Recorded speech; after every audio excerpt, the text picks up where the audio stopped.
Another day, another ghost story mula kay Sir Daniel ang kwentong ito. Noong taong 2009, tatlong matalik na magbarkada, sina Marco, Elaine at Jericho ang nagbakasyon sa Bohol para mag-relax mula sa stress ng kolehiyo. Isa sa mga pinuntahan nila ay ang Magaso Falls, isang talon sa Antequera na dinarayo ng mga turista. Ngunit bago sila umakyat paakyat ng trail, may matandang babae ang lumapit sa kanila. "Huwag na kayong tumuloy, iho't iha. May hinihintay ang falls ngayon." 3 kaluluwa pa ang kulang. Napatawa lang si Marco, sabay sabi, "Lola, baka kayo ang hinihintay ng falls."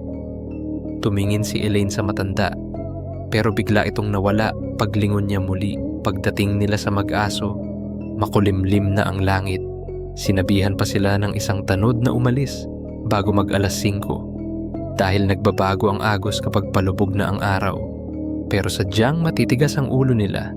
Sa sobrang saya, hindi na nila napansin ang pagdating ng malakas na ulan mula sa bundok. Sa isang iglap, bumalot ang makapal na hamog sa paligid ng talon. May narinig silang tila tawa ng bata, pero hindi masaya, kundi parang malupit at malalim. Napatingin si Jericho sa likod ng talon at sumigaw, "May tao sa kuweba!" May tumatawag, sabay silang lumapit. Ngunit biglang lumakas ang agos at tinangay sila ng tubig. Ang huling narinig ng isang saksi ay ang mga sigaw nila ng "Tulong! Ayaw pa naming mamatay!"